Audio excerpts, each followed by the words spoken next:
Dipersembahkan oleh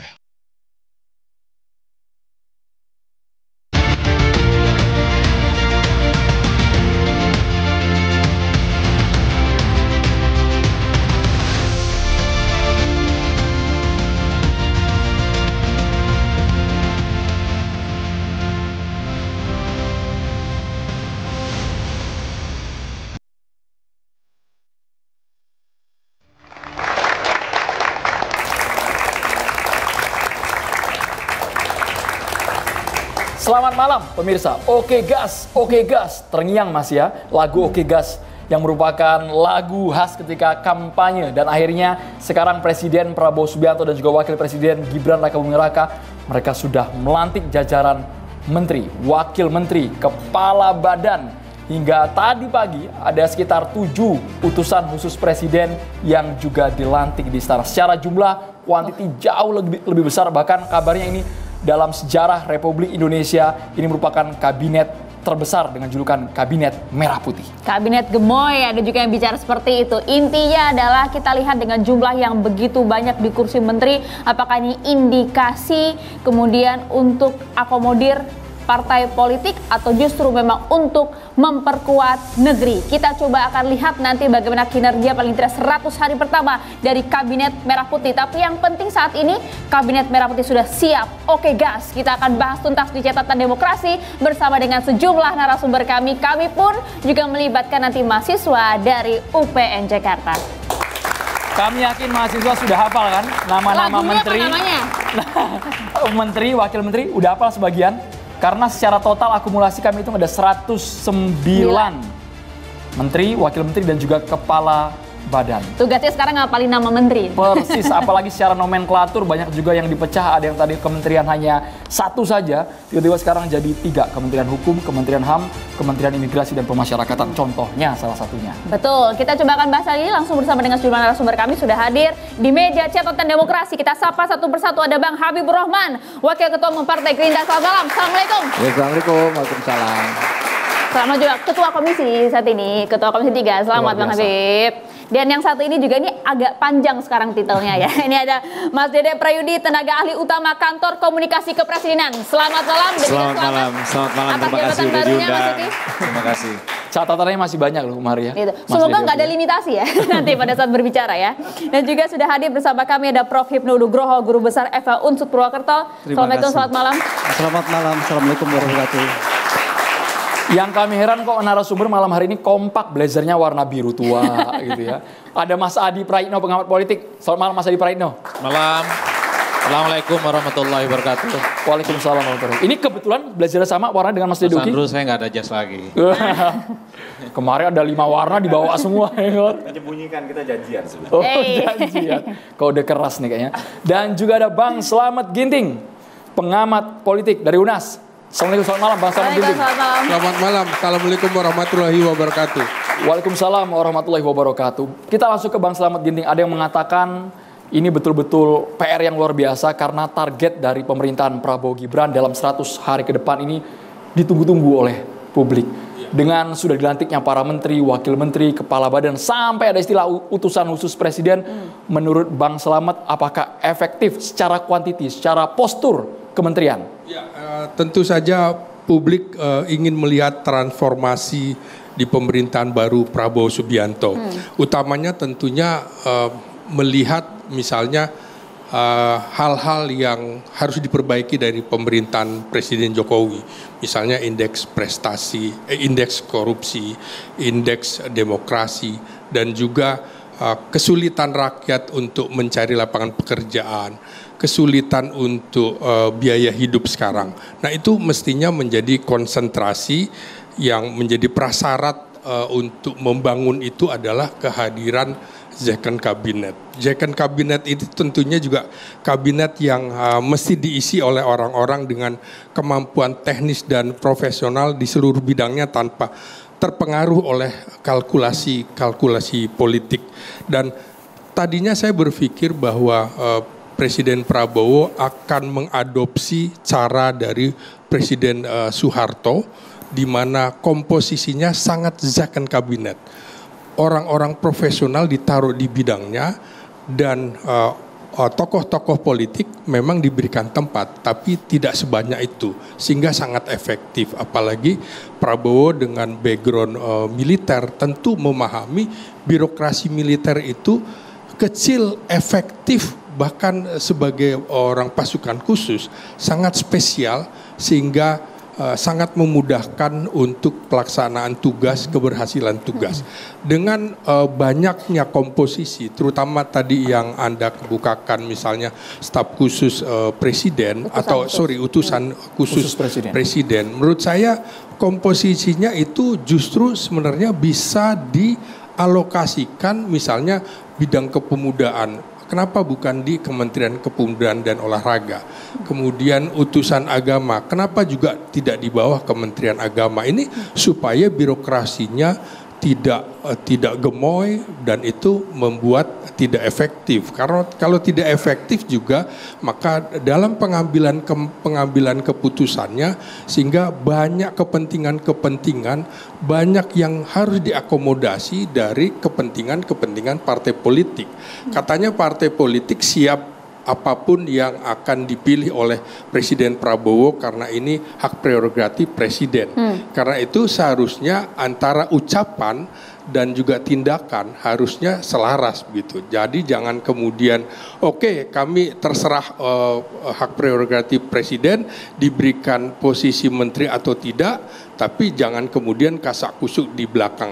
Nah, saya kira ada yang begitu, Bang Slamet? Saya kira politik ya seperti itu. Tentu caranya adalah meminta cara Prabowo membuat kabinet gemoy ini, menurut saya salah satunya adalah upaya mengakomodasi kepentingan partai politik agar pemerintahannya tidak diganggu, terutama oleh partai politik. Tapi di sisi lain, kabinet gemoy juga memberikan peluang bagi Prabowo Subianto untuk menempatkan profesional-profesional di tempat-tempat yang memang khusus dia paham dan juga memberikan tempat untuk politikus sebagai akomodasi kepentingan politik. Bang Slamet, bukan kali pertama, sudah sering Prabowo mengucapkan ya, Maria ingin merangkul seluruh kekuatan yang ada karena sejujurnya tugas untuk membuat adil, makmur, sejahtera di negeri ini sangat berat, kata Prabowo.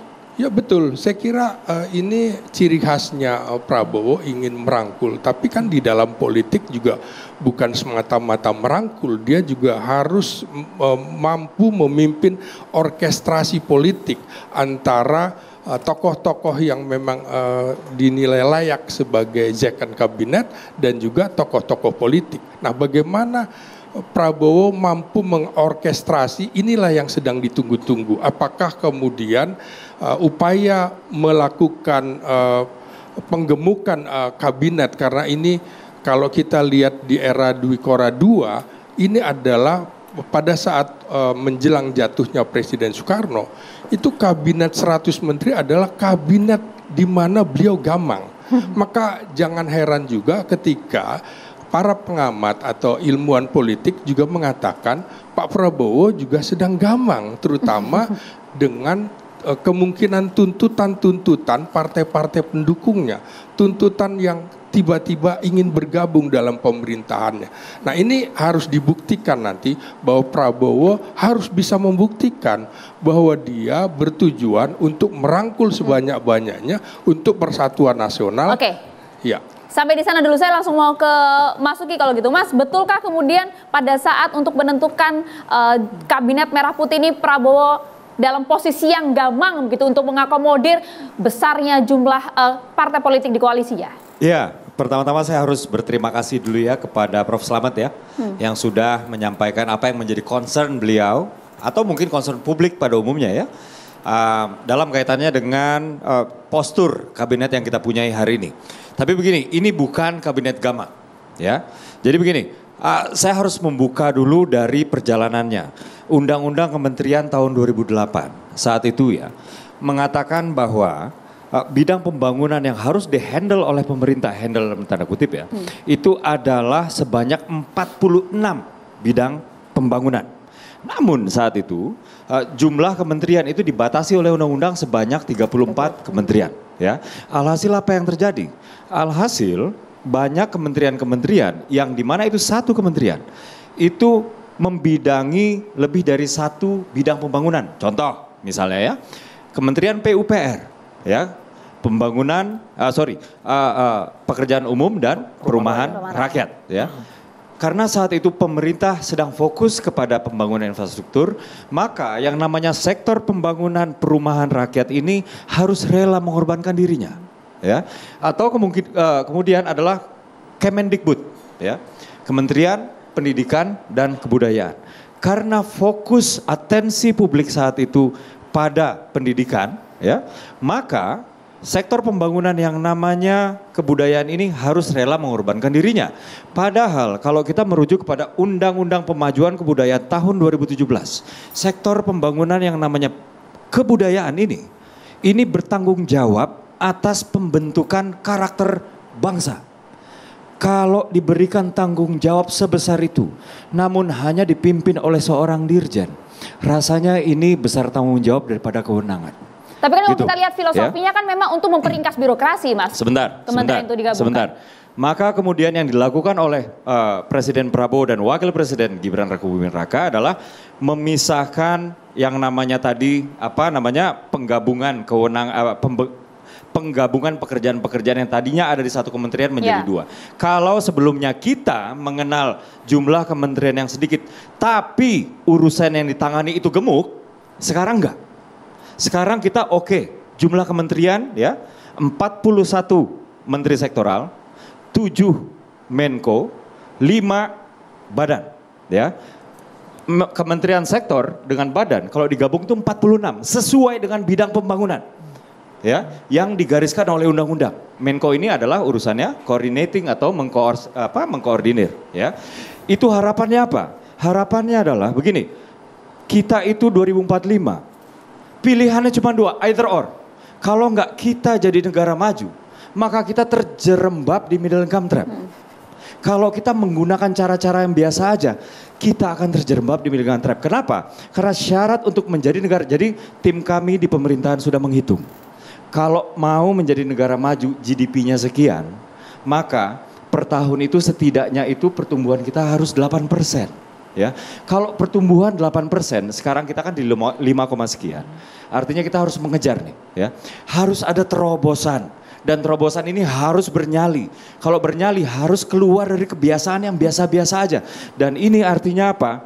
Kita harus percaya diri bahwa setelah ini kesuksesan RI ini berada di segala bidang pembangunan. Pertanyaan selanjutnya Mas Uki, mungkin kementerian bidangnya sudah sangat spesifik. Bang Habibur Rahman juga harus menjawab bagaimana dengan kapasitas dari setiap individu di setiap kementerian tersebut.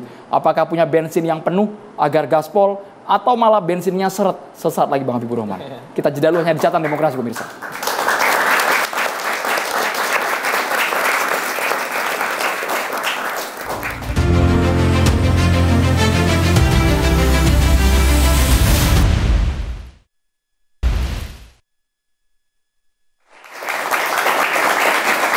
Bang Habibur Rahman sebenarnya sudah siap pegang mic Bang Habibur Rahman. Tapi boleh kita ke Mas Adi dikit aja ya Bang Habibur Rahman. Ke Mas Adi dikit Bang Habibur Rahman. Mas Adi apakah sepakat jangan dijuluki ini kabinet gemoy. Tapi istilah Mas Dedo kita apa? Kabinet yang fokus.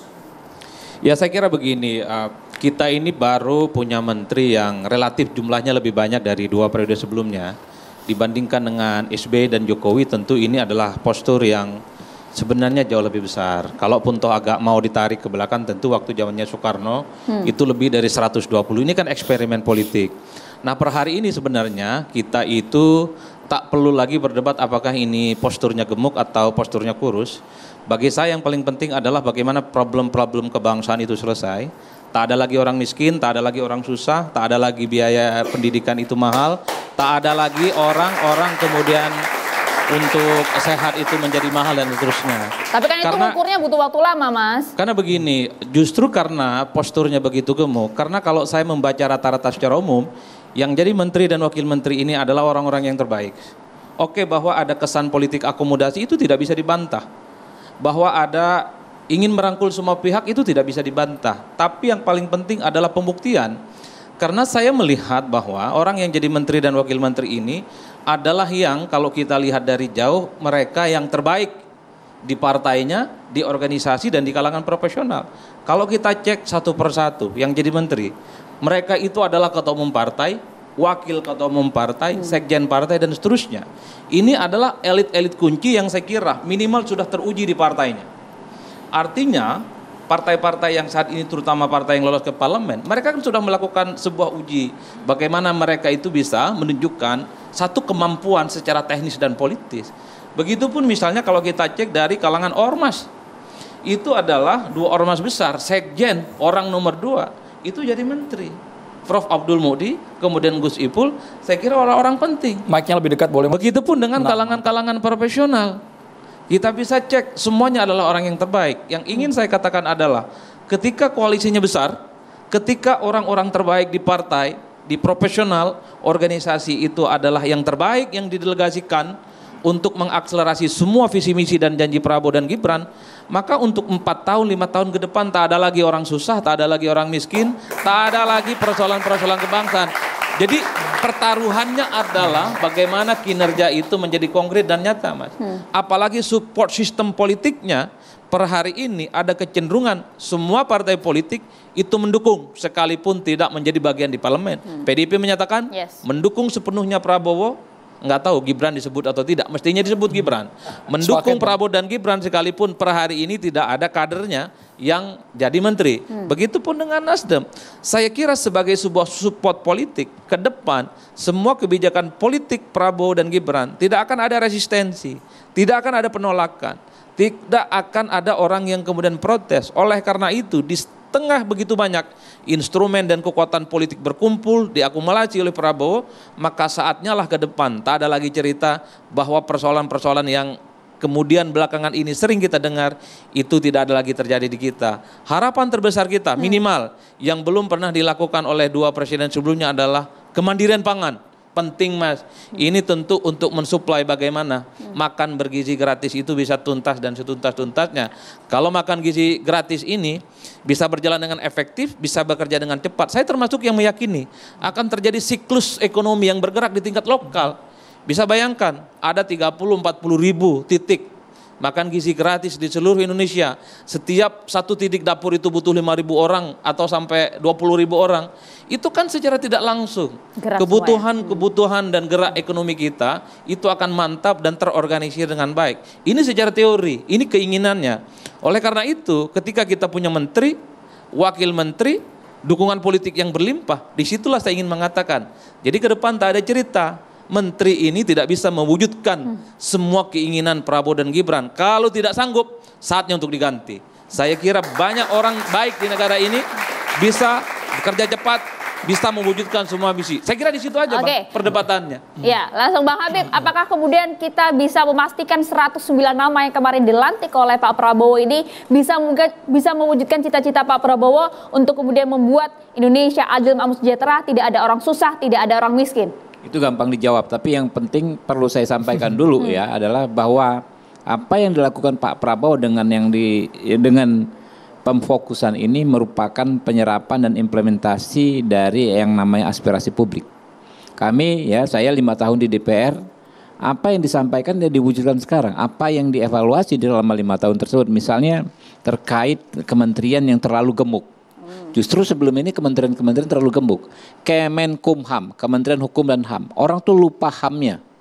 Orang tahu ya Kementerian Hukum. Selama 5 tahun hampir nggak pernah ada isu-isu HAM yang dibahas serius dalam setiap raker. Karena terlalu banyak fungsinya. Dan di situ ada mungkin 6-7 direktorat jenderal yang tidak ada relate satu sama lain. Misalnya Direktorat Jenderal Administrasi Hukum Umum.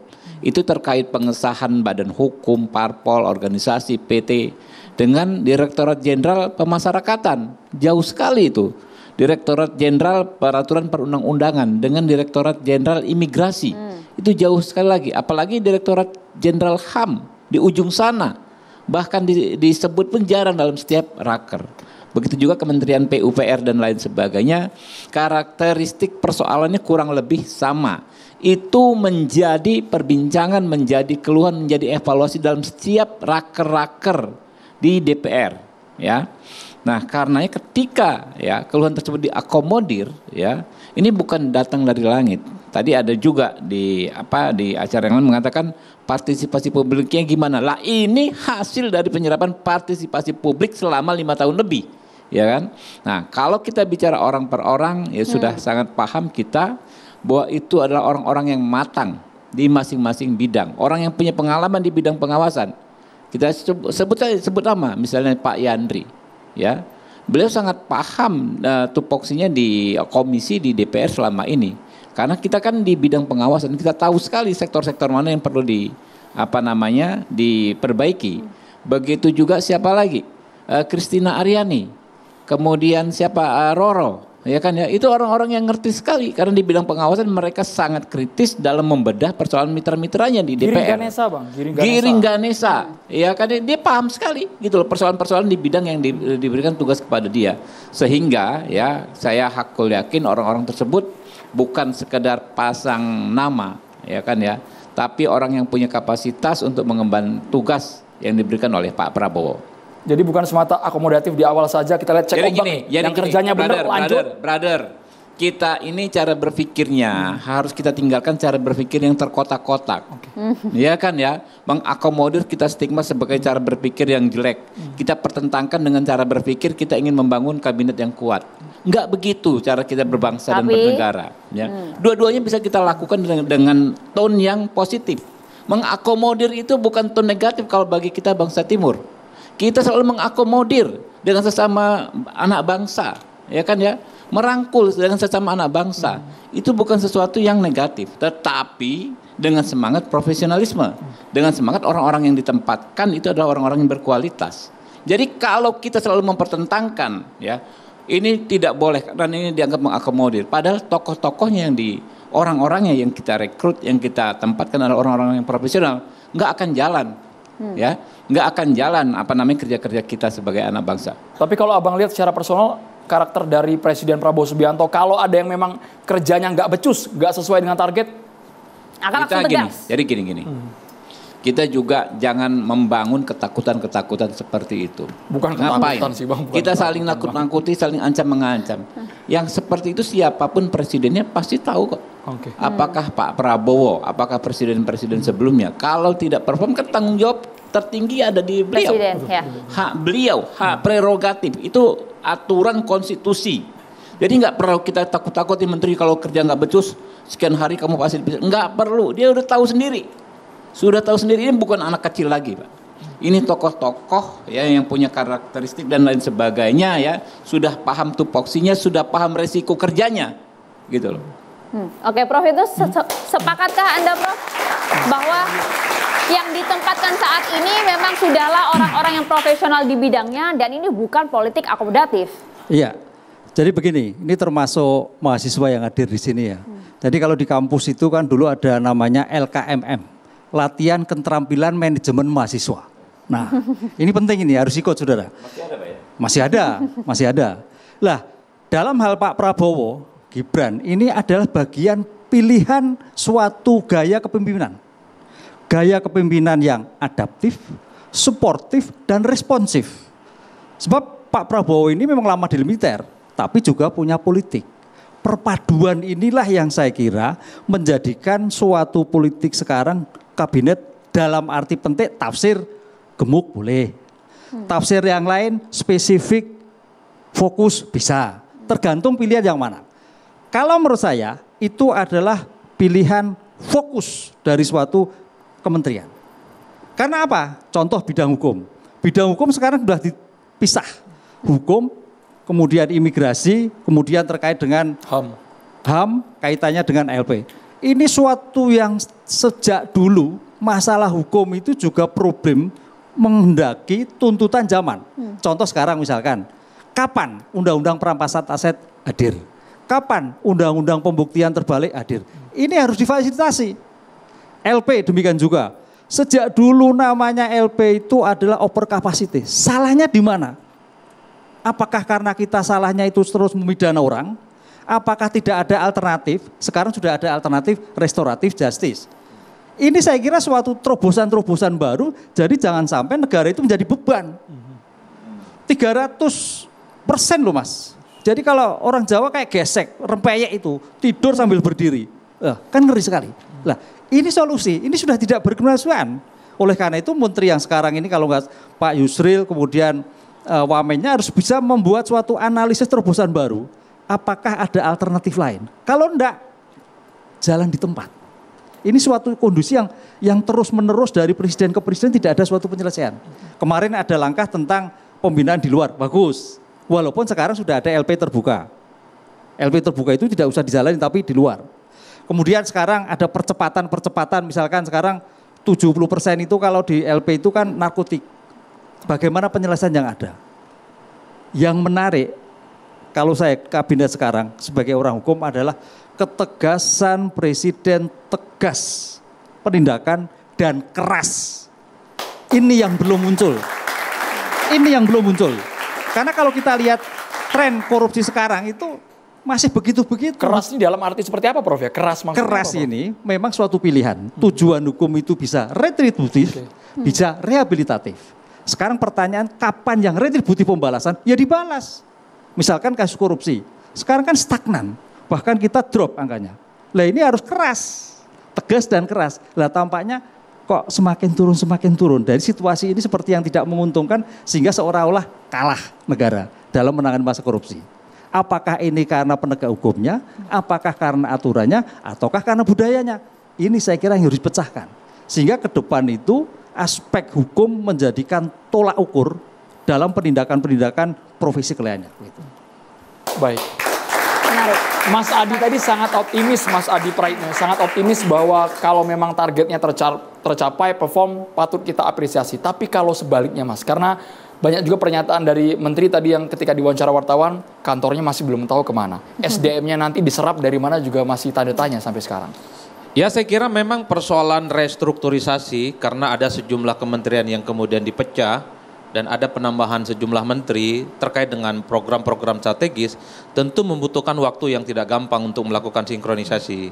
Seperti misalnya soal Kementerian Ketahanan Pangan tentu akan begitu banyak kementerian-kementerian sebelumnya yang disedot. Mungkin dari perdagangan, mungkin dari ekonomi dan semacamnya. Nah secara prinsip sebenarnya ini pesta sudah selesai. Pelantikan presiden dan wakil presiden sudah selesai. Menteri dan wakil menteri sudah selesai dilantik. Kepala badan sudah dilantik. Saatnya pembuktian bahwa dengan begitu banyak jumlah menteri, wakil menteri, utusan khusus, kepala badan, ini mampu menjawab semua persoalan-persoalan serius kebangsaan kita. Saya masih mengingat satu persatu pernyataan Prabowo Subianto saat pelantikan waktu itu. Prabowo mengatakan, kita jangan terlampau terlena dengan angka-angka. Kita juga jangan terlampau terlena dengan Indonesia hanya karena masuk G20. Jangan terlampau terlena dengan hal-hal yang sifatnya Indonesia disebut sebagai ekonomi 16 dunia terbaik dan seterusnya dan seterusnya. Kata Pak Prabowo, bukankah kita masih merasakan kemiskinan, keterbelakangan, stunting dan seterusnya itu menjadi serius untuk dipenuhi. Nah dalam konteks itulah Prabowo ingin membuka mata semua orang bahwa kita itu per hari ini masih mengalami persoalan-persoalan yang cukup akut terkait dengan pendidikan yang mahal. Begitu banyak misalnya persoalan-persoalan kesehatan, orang sakit tapi ke puskesmas kemudian terlantar gara-gara BPJS. Hal-hal yang sifatnya diulang dan harapan terbesarnya di kabinet yang baru, entah itu gemoy, entah itu gemulai dan seterusnya, tunjukkan bahwa persoalan kebangsaan kita itu selesai. Saatnya menteri, wakil menteri dan kepala badan ini menjelaskan kepada seluruh rakyat Indonesia bahwa gemuk itu, bahwa obesitas itu adalah biang penyakit, tapi obesitas itu adalah sakit. Kung Fu Panda itu adalah contoh yang baik. Posturnya besar, tapi tinju tendangannya sangat lincah. Itulah kabinet yang harus kita tunjukkan ke depan. Sebesar apapun posturnya yang ada, semua kekuatan politik yang ada, tanpa pembuktian-pembuktian yang nyata, pastinya akan mendapatkan kritik dan resistensi masyarakat. Saya termasuk yang berharap, Bang. Anda optimis sekali ya? Saya termasuk yang hakul yakin. Ini sedang pesta, jadi kita nggak boleh merusak pesta. Ini sedang pesta. Jadi ke depan kita tinggal lihat 2 bulan, 3 bulan setelah restrukturisasi itu sudah muncul, kantor ada, kabinetnya ada, kementeriannya ada, semua sudah tune in, semua kemistrinya terbangun. Dari situ kita akan menyaksikan sebenarnya menteri siapa yang bisa bekerja ataupun tidak bekerja. Menarik. Bung Slamet, apakah kemudian Anda juga termasuk salah satu yang sepakat bahwa nanti orang-orang yang kemudian berada di kabinet merah putih ini akan selincah kungfu panda. Dijamin nanti, usai jeda saat lagi.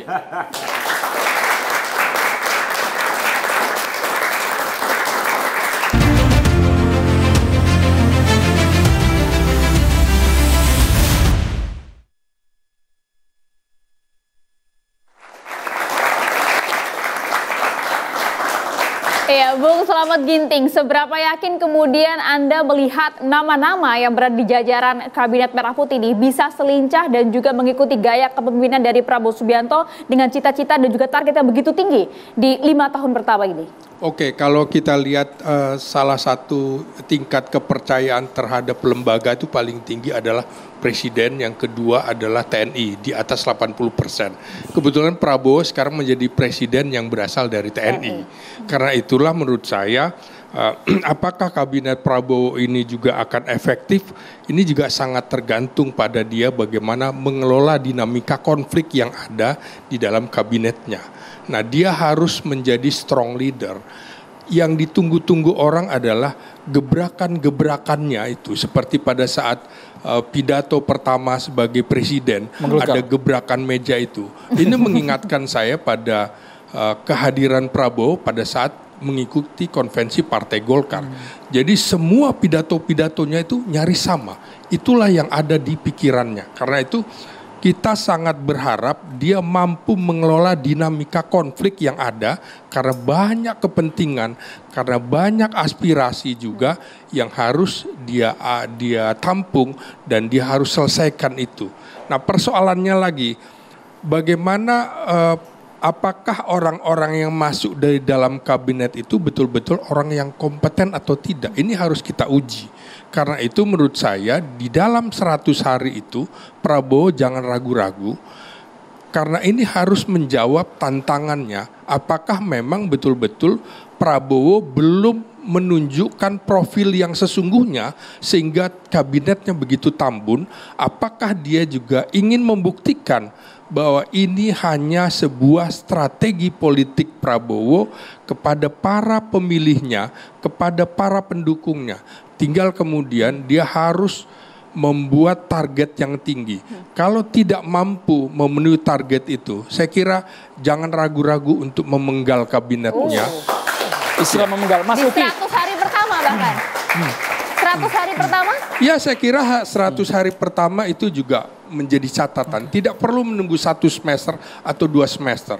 Kita sekarang sedang menghadapi tantangan yang sangat luar biasa. Gejolak geopolitik dunia, termasuk kebutuhan ekonomi. Tantangan Perang Dunia Ketiga yang selalu digembar-gemborkan Prabowo. Dan saya kira itu nanti dalam pertemuan di Akademi Militer juga harus disamakan visi dan misinya. Dan itu juga mereka harus berani seperti komponen cadangan. Mereka harus berani menjadi wajib bela negara, semacam wamil kalau memang ini dibutuhkan. Tentu kita ingat bagaimana Perancis sebelum Perang Dunia Pertama itu 10 tahun sudah memperkirakan. Dan kita sudah memperkirakan setidak-tidaknya Perang Dunia akan datang di tahun 2035. Nah, kita tadi berapa kali Prabowo kemukakan bahwa kita sedang berada di 16 ekonomi besar dunia. Targetnya menurut saya kalau ingin mencapai menjadi negara dengan 4 besar dunia bersama dengan Amerika, Cina, India yang jumlah penduduknya besar. Maka sekurang-kurangnya dalam 5 tahun itu kita harus naik peringkat menjadi 3 besar. Peringkatnya terus 3 sehingga pada tahun 2045 kita bisa mencapai 4 besar dunia. Karena itu menteri-menteri anggota kabinet yang lamban, yang tambun, saya kira tendang saja. Wah, tendang tegas ya Maria ya. Oke, gas sesuai dengan jargonnya. Tapi sebelum kita ke mahasiswa, Mas Uki, ini baru 2-3 hari Mas, ada saja yang ramai dan kesannya membuat blunder Mas. Ada yang pakai kop surat yang harusnya bukan kapasitasnya untuk acara keluarga. Kegiatan pribadi. Ada juga yang minta anggaran Mas, puluhan triliun, tepatnya 20 triliun, Mas Uki. Ya, saya pikir kalau yang minta anggaran itu, saya percaya itu yang dimaksud adalah Bapak Menham ya, Yes. yaitu Natalius Pak Pigai. Natalius Natalius Pigai. Pigai. Kami percaya bahwa niatnya itu cukup baik ya. Kami percaya bahwa Pak Menteri, saya itu selalu karena saya kenal personal dengan beliau ya, jadi saya memanggilnya Bang Pigai. Tapi karena beliau sekarang sudah menjabat sebagai seorang menteri, saya panggilnya Pak Men aja lah ya. Saya percaya bahwa Pak Men itu melakukan itu semua memang karena hitung-hitungan beliau terkait dengan apa-apa saja yang beliau sudah canangkan di kepala beliau untuk beliau jalankan yang kemudian dikonversi menjadi angka-angka, kurang lebih seperti itu ya. Namun kemudian hal-hal seperti ini memang adalah hal-hal yang sepatutnya dibicarakan di dalam lingkup pemerintahan ya. Jadi saya belum bisa berbicara banyak tentang beliau ya karena beliau juga akan menghadiri nanti pembekalan dalam tanda kutip di Magelang ya. Dan saya juga ada di sana nanti. Jadi nanti abang tatar semua itu Bang ya? Bukan saya yang tatar. Tapi saya di sana akan menjadi corong komunikasi pemerintah yang akan melayani media-media. Kurang lebih seperti itu ya. Yang akan mengkanter pertanyaan teman-teman. Betul. Pak Men dan Bu Men itu ya. Betul. Jawaban yang sama juga saya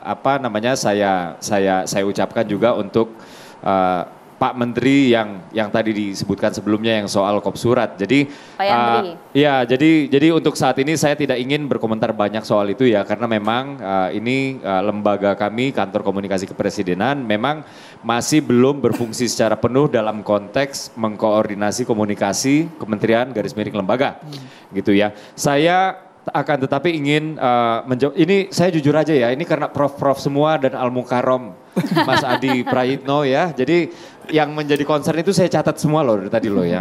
Dan akan saya sampaikan ke dalam tanda kutip bos-bos saya ya. Tapi ada yang saya ingin jawab sekarang setidaknya ini ada 9 sebenarnya, cuman yang mau saya jawab sekarang tuh ada 1 aja lah ya.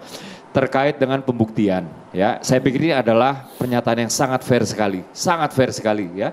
Artinya boleh saja beredar di media manapun ya terkait dengan opini setiap pengamat ya.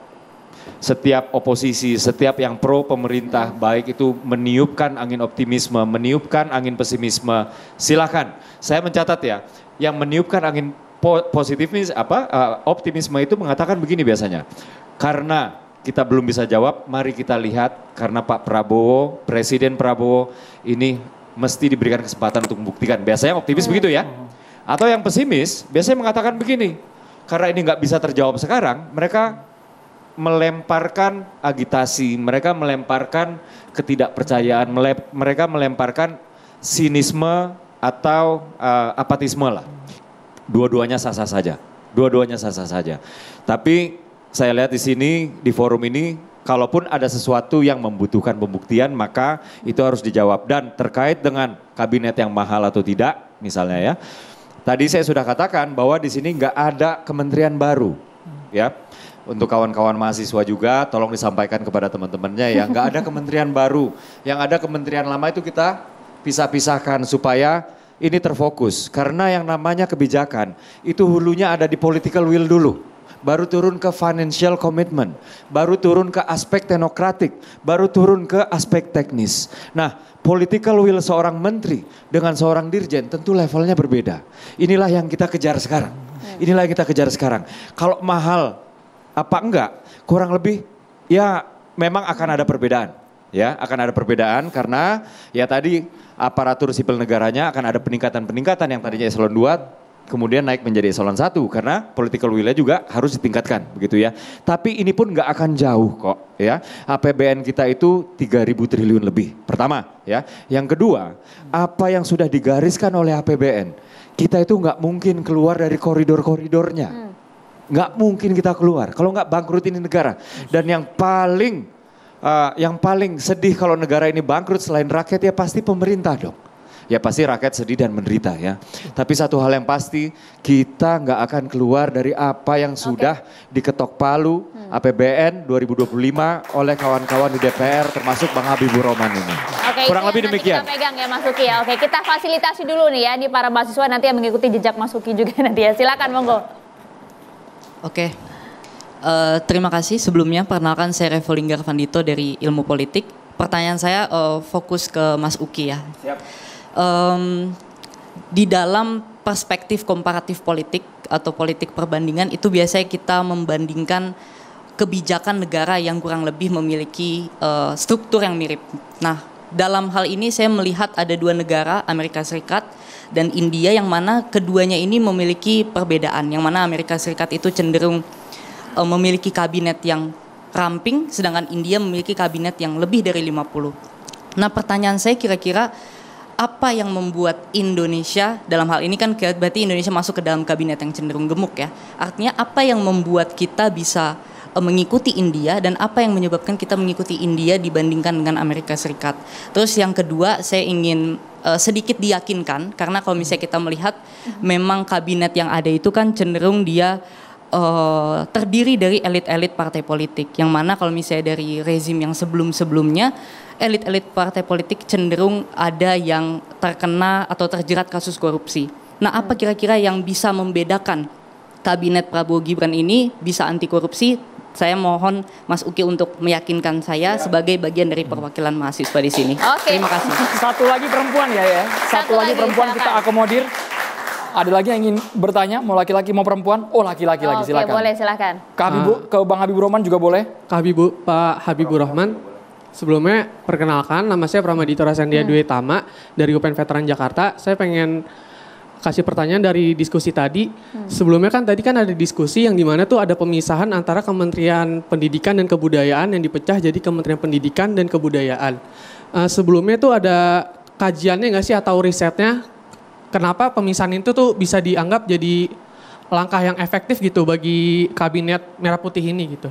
Itu cukup pertanyaan. Oke, itu dulu ya. Langsung ke Mas Uki. Tolong yakinkan Mas anak-anak mahasiswa ini. Sekali lagi ini concernnya saya catat loh. Tadi pertanyaannya kenapa kita lebih mirip India daripada Amerika Serikat ya? Ya, saya paham betul India itu jumlah kementeriannya ada 50-an ya. Sementara Amerika Serikat sedikit ramping, bukan sedikit ramping, ramping banget ya. Itu ada belasan kalau nggak salah ya. 15 ya.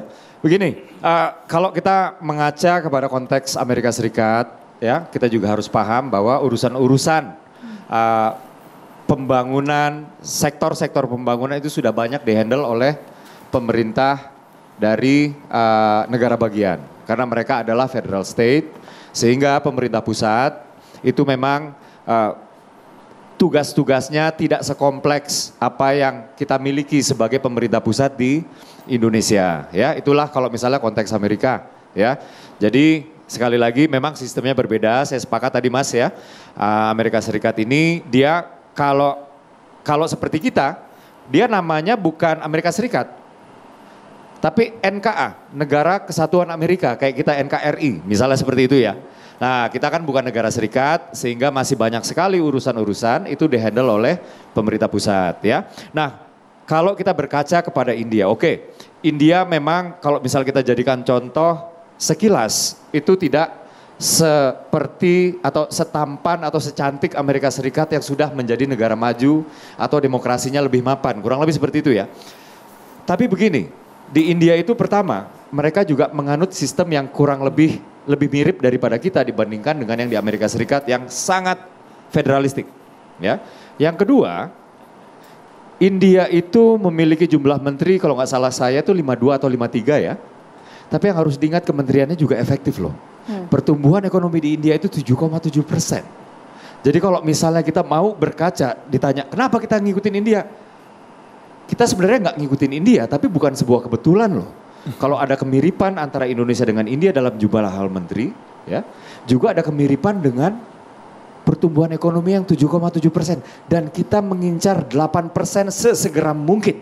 Sesegera mungkin, kalau enggak either one. Kita terjebak di middle income trap atau kita mau jadi negara maju. Enggak ada pilihan yang lain. Enggak ada bisa kita bersantai-santai. Itu pertanyaan soal kenapa mirip India tadi ya.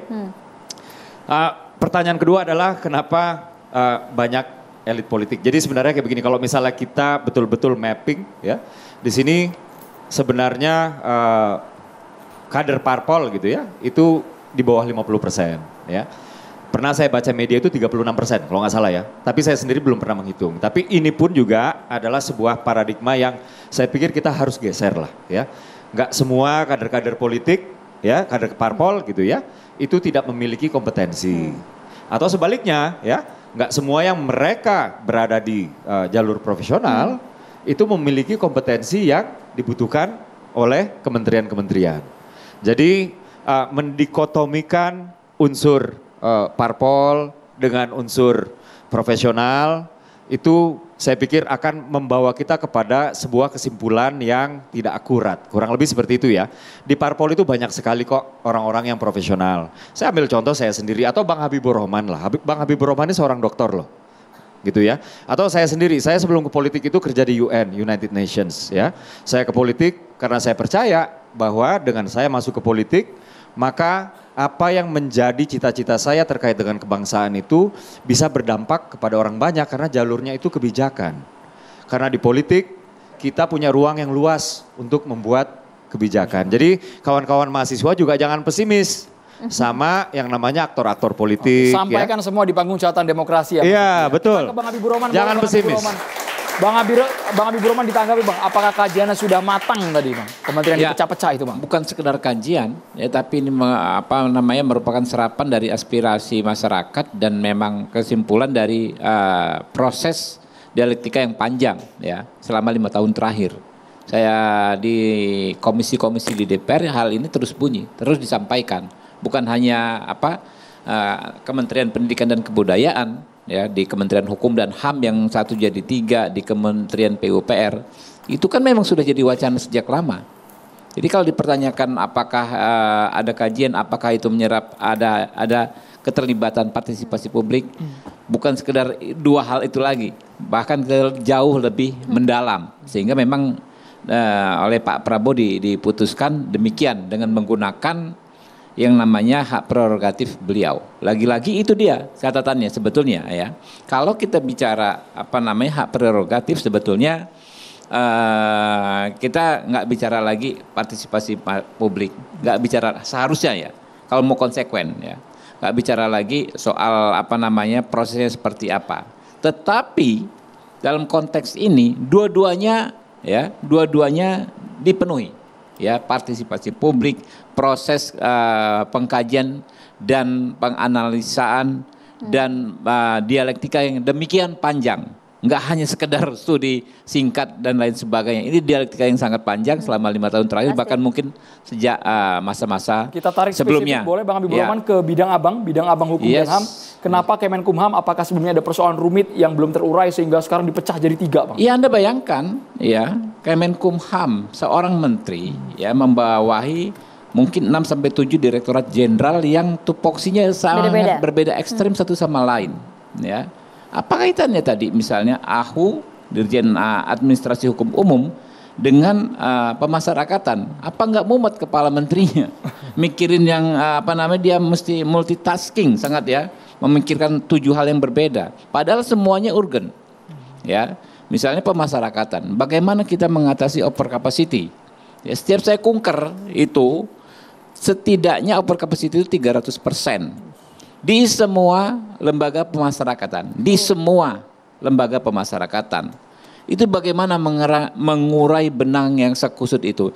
Ini saja sudah kita kembangkan sedemikian rupa, sebetulnya ya kita sudah rem-rem. Masih banyak demand, tuntutan lagi dari pelaku di sana yang mengatakan Pak ini masih kurang Pak. Masih kurang dipisah, harusnya imigrasi dengan pemasyarakatan dipisah. Tapi kan kita juga nggak bisa sewenang-wenang ya.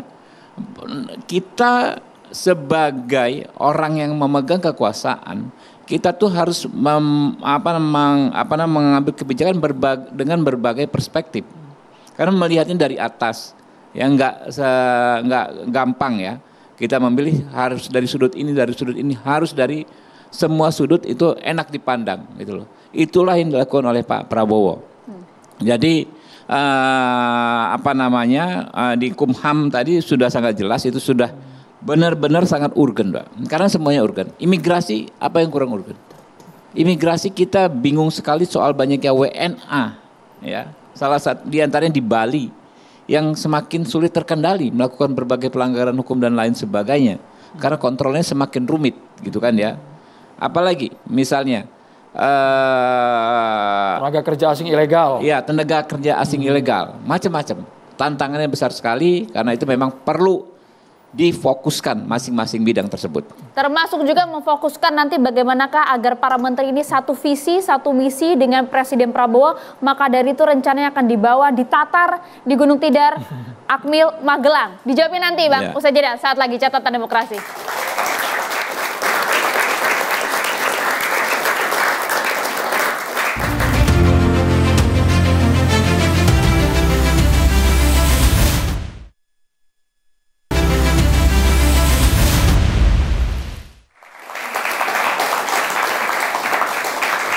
Anda kembali di Catatan Demokrasi pemirsa. Bang Habibur Rahman, nanti saya juga mau masukin mengenai hal ini yang sedang ramai. Nanti Presiden Prabowo akan membawa menteri dan juga wakil menterinya untuk kemudian ditatar di Gunung Tidar, Akmil, Magelang.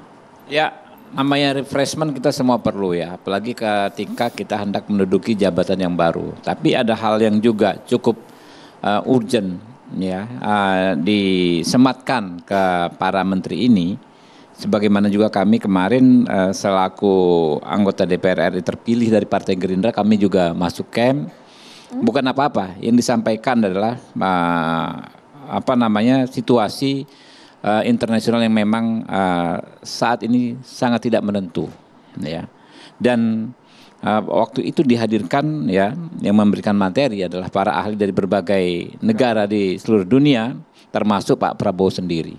Jadi ada situasi kita ini, bangsa Indonesia ini termasuk salah satu bangsa yang kurang aware situasi geopolitik internasional. Seolah-olah persoalan kita tuh hanya konflik di antar kita saja selama ini, antar partai politik, antar kekuatan politik internal saja. Padahal persoalan besar ya sedang terjadi di luar, yang tentu akan berdampak kepada kita, baik dalam konteks ekonomi saja atau bahkan secara militeristik, secara militer. Nah itu mungkin yang juga akan disampaikan, sehingga dalam perumusan kebijakan dan lain sebagainya di masing-masing sektor juga ada acuan terkait geopolitik ini. Itu saya rasa penting ya untuk disampaikan. Jadi kemarin itu sudah anggota DPR dari masing-masing partai politik, kemudian juga Pak Prabowo juga mengundang secara khusus pimpinan partai politik dari berbagai partai ke Kemhan 2 hari berturut-turut juga kita mendapatkan pembekalan seperti itu ya. Tambah lagi sekarang adalah para pembantu beliau, baik menteri, staf staf presiden, utusan-utusan khusus diberikan. Sudah Bang kalau soal ya, ini lebih luas, lebih lengkap ya, lebih lengkap ya. Inilah gaya dan cara berpikir dan bertindaknya Pak Prabowo. Saya pikir nggak ada negatifnya ya. Jangan semua dibikin sinis, dipandang sinis. Kita tetap kritis bisa ya kan, tapi berikan sedikit kemewahan. Pak Prabowo memanfaatkan ya kewenangannya, hak prerogatifnya. Kita berpikir hal-hal yang lebih substansial saja. Oke? Baik, kita akomodir ada mahasiswa yang ingin bertanya, silakan, Mbak. Ya, perkenalkan nama saya Najla. Saya mahasiswa UPN Veteran Jakarta dari Ilmu Politik. Di sini pertanyaan saya untuk semuanya. Saya ingin bertanya, di sini kan sudah kita tahu ya bahwa menteri-menteri itu akan ditatar di Gunung Tidar begitu kan. Kan di sini kita tahu itu bahwa menteri itu kan banyak yang sudah sepuh gitu kan. Nah, apakah memang cara ini tuh efektif gitu untuk membina mental dan fisiknya para menteri gitu? Gitu ya. Terima kasih. Oke, silakan. Prof. Ibnu monggo. Oke. Jadi begini Mbak, ini termasuk gaya kepemimpinan tadi. Background Pak Prabowo adalah militer. Seorang militer dalam hal untuk mengatur bawahannya brainwashing dulu. Kalau perlu di styling dulu. Sejauh mana kesiapan daripada anak buahnya. Karena kondisi sekarang, kementerian sekarang ini punya target yang luar biasa. Sudah Pak Prabowo melakukan suatu pemisahan. Itu fokus. Fokus itu apa? Artinya bisa untuk evaluasi. Lah besok itu dilakukan ada suatu brainwashing. Bahwa saudara sudah dilakukan evaluasi. Ini repot. Repot tapi juga menjadi makna. Karena apa Mbak? Ini berbeda dengan pemerintahan kemarin. Kalau kemarin ada reformasi birokrasi, Indonesia Maju, sekarang birokrasi yang tanda petik belum jelas. Lah, kondisi pertentangan kita sebagai masyarakat bawah dengan reformasi birokrasi dan tadi partai situasi gemuk. Nah, ini suatu yang perlu ada suatu penyamaan persepsi. Oke, gemuk nggak apa-apa, tapi lincah. Oke, gemuk gak apa-apa, tapi target terpenuhi. Ini yang diinginkan. Karena bayangan dari kemarin, kementerian kemarin, itu adalah gesit reformasi birokrasi. Ini yang harus dijawab juga bahwa di masyarakat bawah loh, di kampus, di perguruan tinggi, golongan eselon 2, 3 itu hangus semua, hilang semua.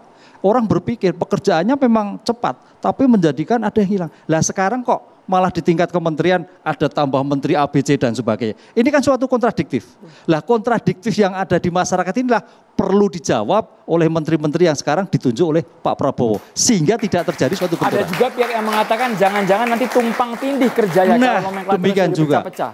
Potensi tumpang tindih ya. Ada pangan, ada halal, ada pertemuan. Wah itu banyak banget. Itu banyak banget. Ekonomi juga demikian juga. Kalau hukum saya sepakat tadi, terpisah. Karena situasi sekarang memang dalam tanda petik nilai raport hukum, penegakan hukum agak merosot. Khususnya pemberantasan korupsi. Ini seluruh penegasan. Apalagi terkait besok dengan adanya KUHP baru, KUHP baru yang tinggal 1 tahun juga belum terjadi. Ini tantangan yang terbaru. Tantangan yang harus dilakukan. Jadi jangan sampai dengan KUHP baru, KUHP-nya masih lama. Ini akan terjadi suatu chaos di dalam suatu penanganan hukum. Lah, terhadap masalah pangan, lah inilah yang harus kita tangankan. Karena adik-adik, ini politik semua ya. Coba kalau teman-teman dari Fakultas Pertanian, coba kalau kaitannya dengan peternakan dan sebagainya. Ini menanti sekali. Bagaimana susu kita berjalan, bagaimana susu kita laku. Karena hasil dari suatu penilaian Mas Alendo, kecukupan susu di Indonesia itu baru 30%. Pertanyaannya 70% dari mana? Impor lagi. Lah ini yang ditunggu oleh Fakultas Peternakan, Fakultas Perikanan untuk suplai itu Mas. Sehingga bisa diperdayakan dalam kebutuhan nasional. Oke. Gitu. Oke, Mas Adi. Saya kira 2 hal ya. Pertama itu Prabowo sangat kelihatan sekali mempersiapkan kabinetnya ini dengan matang. Pertama misalnya soal beauty contest atau semacam audisi, menterinya ini kan tidak biasa. Seperti yang dilakukan oleh Jokowi yang mungkin dilakukan 4 hari, 5 hari setelah dilantik.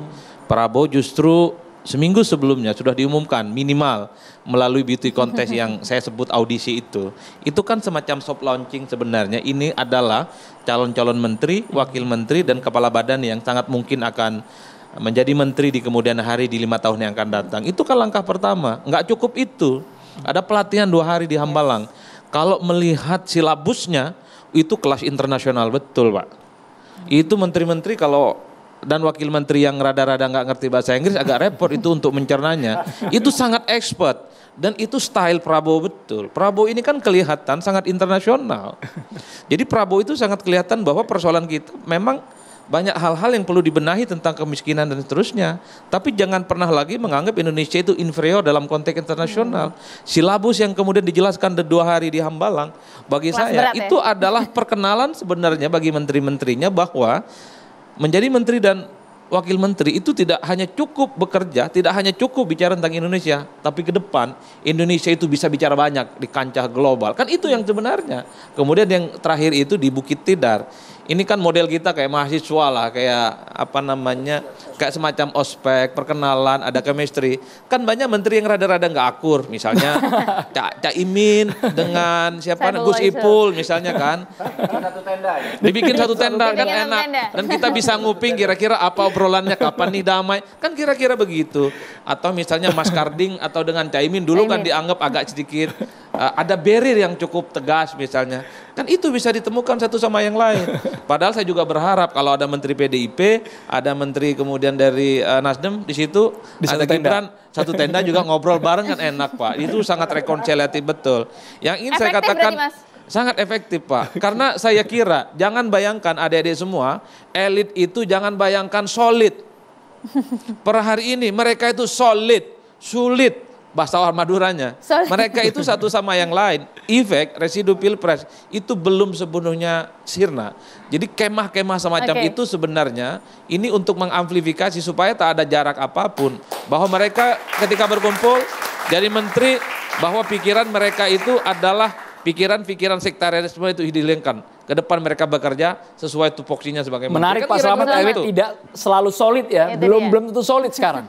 Ya, paling tidak Prabowo ingin menunjukkan bahwa pada saat Perang Dingin dulu kita punya pemimpin yang sangat orator gitu, Bung Karno. Kemudian pas di situasi yang sangat tidak menguntungkan di tengah geopolitik global seperti ini, paling tidak Prabowo ingin mengemukakan bahwa di antara 8 presiden Indonesia, 3 itu berlatar belakang militer. Karena di tengah situasi dunia yang tidak menentu seperti sekarang, maka jangan lagi membedakan pemimpin dengan background sipil atau militer. Toh militer juga tampil melalui forum yang demokratis, melalui pemilihan. Nah, ini juga sekaligus ingin menunjukkan kepada dunia bahwa kita ini sudah bersiap apapun, kita ingin menjadi negara yang besar, terutama juga dengan tantangan-tantangan militernya. Kita ingin kembali menjadi negara yang kuat secara militer di belahan selatan dunia, seperti pada saat kita ingin merebut Irian Barat.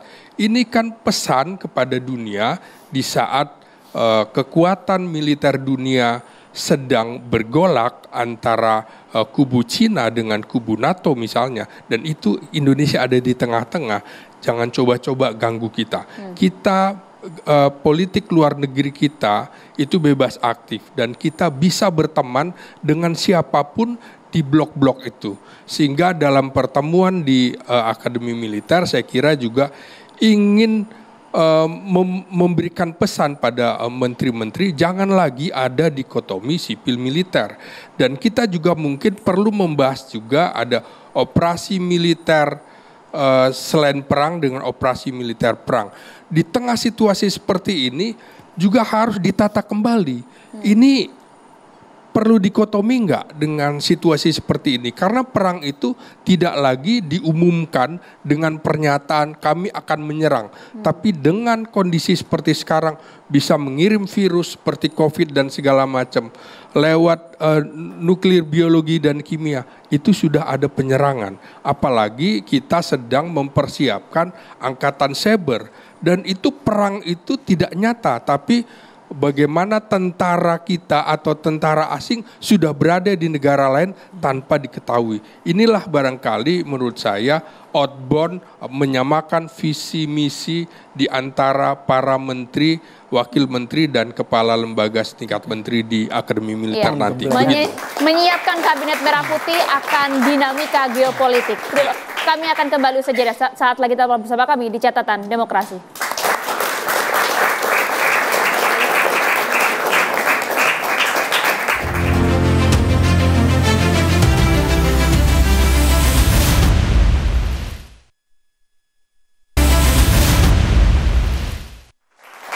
Maria, kita kasih kesempatan mahasiswa yang ingin bertanya unek-uneknya daripada ditumpahkan di TikTok, di X, di Instagram. Langsung saja di sini. Di Catatan Demokrasi ya.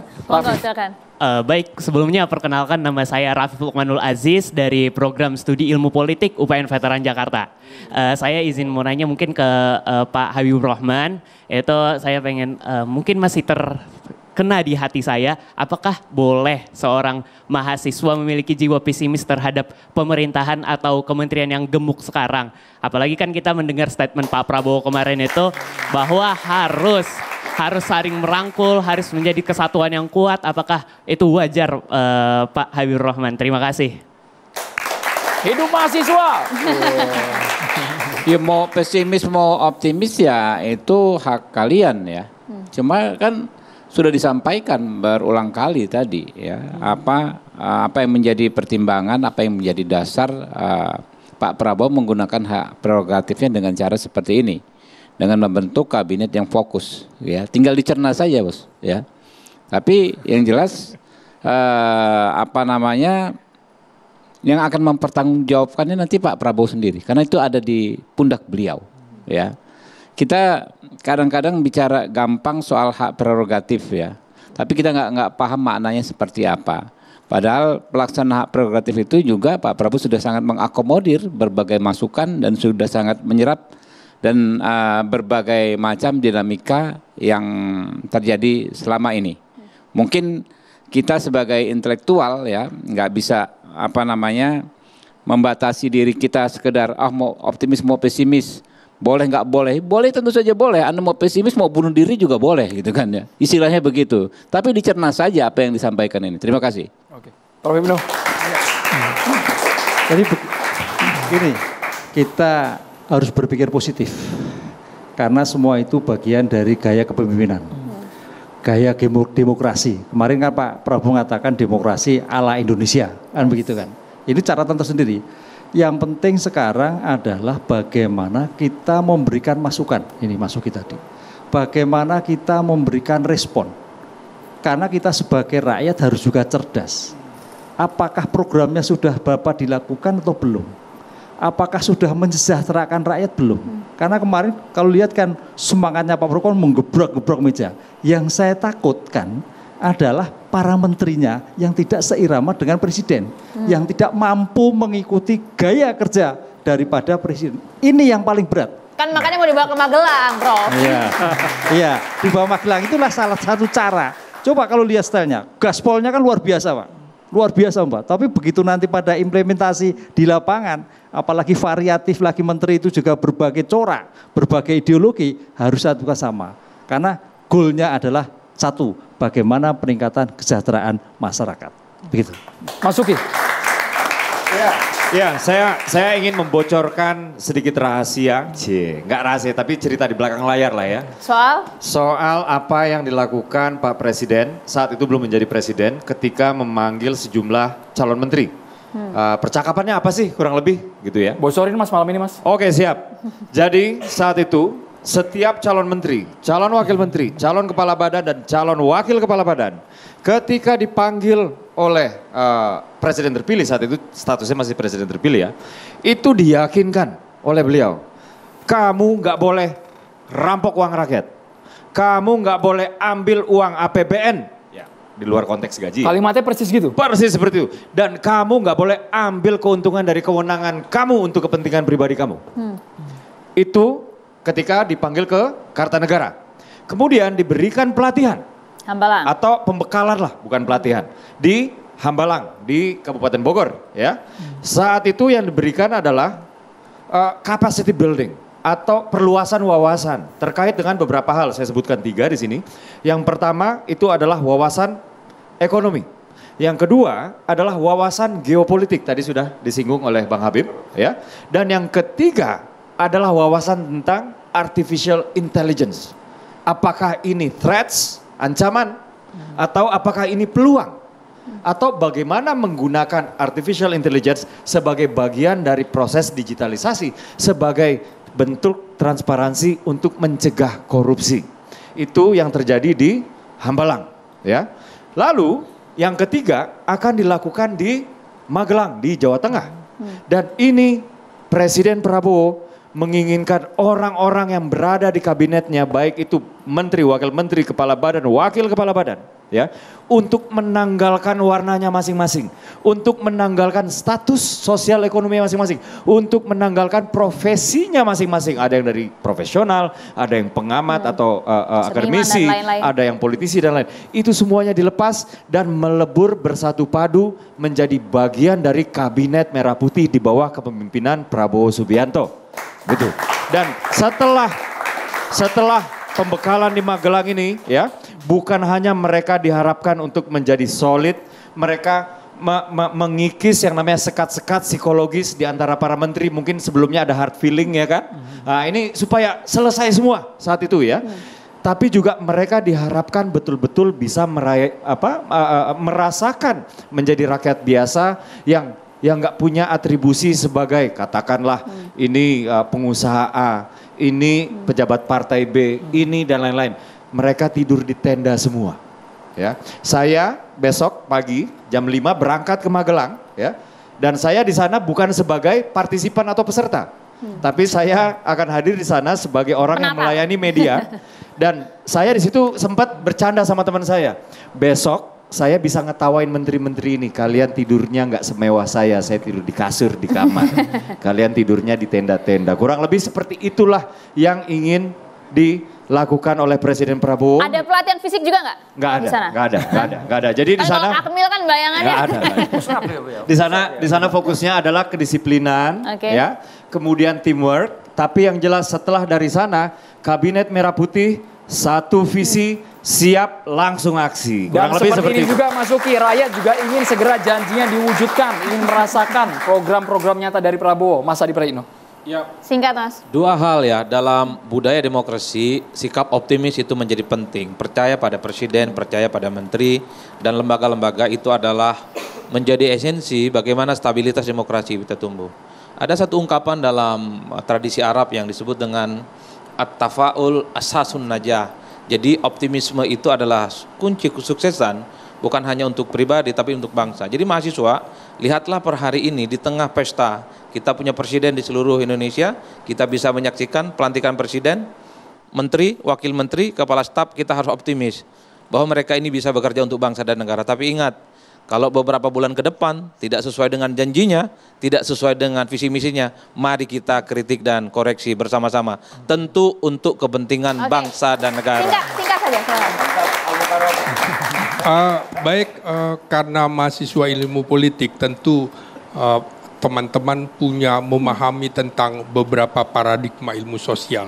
Anda bisa menggunakan paradigma kritis, Anda bisa menggunakan paradigma positivis, Anda juga bisa menggunakan paradigma konstruktivis dan juga bisa menggunakan post-positivisme. Jadi bukan persoalan pesimisnya, tapi Anda bisa melakukan kritis tentu dengan argumen-argumen yang matang sebagai ilmuwan. Terima kasih. Terima kasih banyak. Terima kasih banyak. Terima kasih juga. Mas, terima kasih juga Prof. Ibnu. Itu dia yang akan nanti mengcover semuanya. Mas Adi, terima kasih juga untuk mahasiswa. Terima kasih sudah berpartisipasi. Kalian sudah berani bertanya langsung. Kami berharap janji Prabowo dan juga Gibran segera ditepati agar kita merasakan kesejahteraan, kemakmuran, keadilan demi bangsa tercinta Indonesia. Kita dulu Kabinet Merah Putih. Oke, gas. Saya Maria Sedang. Saya Andri Mercury. Selamat malam. Sampai jumpa.